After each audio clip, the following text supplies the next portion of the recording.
ముంబైలో నివసిస్తున్న వికాస్ అనే వ్యక్తి తన కూతురు శ్రద్ధ మిస్ అయిందని పోలీస్ కంప్లైంట్ ఇచ్చాడు.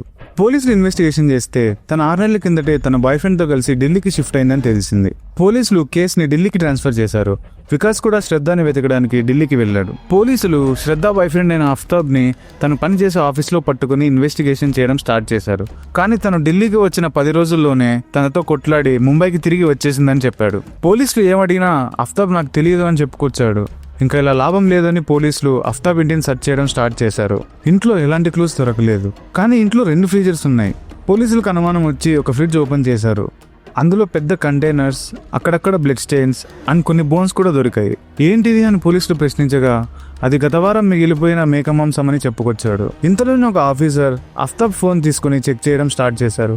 సర్చ్ హిస్టరీలో how to hide body, how to clear evidence లాంటివి ఉన్నాయి. ఇక లాభం లేదని పోలీసులు వాళ్ళ స్టైల్లో ఇంటరాగేట్ చేస్తే ఆఫ్తాబ్ జరిగిందంతా చెప్పేశాడు. ఆఫ్తాబ్ చెప్పింది విని అక్కడ ఉన్న వాళ్ళంతా షాక్కి గురయ్యారు. 6 నెలల కిందే ఇద్దరూ కలిసి ఢిల్లీకి షిఫ్ట్ అయ్యారు. ఢిల్లీకి షిఫ్ట్ అయిన 10 రోజుల్లోనే ఇద్దరి మధ్య ఒక పెద్ద గొడవ జరిగింది. ఆ గొడవలో ఆఫ్తాబ్ శ్రద్ధని గొంతు నులిమి చంపేశాడు. ఎవరికి అనుమానం రాకుండా ఉండాలని తన బాడీని 35 పీసులుగా నరికి ఒక ఫ్రీజర్లో పెట్టాడు. రోజు రాత్రి 2 గంటలకు ఆ బాడీ పార్ట్స్ని కవర్లో తీసుకొని దగ్గరలో ఉన్న చతాపూర్ అడవిలో వేశాడు. 18 రోజుల్లో మొత్తం బాడీని డిస్పోజ్ చేశాడు. తర్వాత అసలేం జరిగినట్టు తన రొటీన్ తను స్టార్ట్ చేశాడు. షాకింగ్ ఏంటంటే తన బాడీ పార్ట్స్ ఇంట్లో ఉన్నప్పుడే వేరే అమ్మాయిని ఇంటికి తీసుకొచ్చేవాడు. ఇంకో అమ్మాయితో రిలేషన్లో కూడా ఉన్నాడు. పోలీసులు కొన్ని బాడీ పార్ట్స్ని ఆ ఫారెస్ట్ నుంచి కలెక్ట్ చేసి ఫారెన్సిక్కి పంపించారు. DNA టెస్ట్లో ఆ బాడీ శ్రద్ధదే అని కన్ఫర్మ్ అయింది.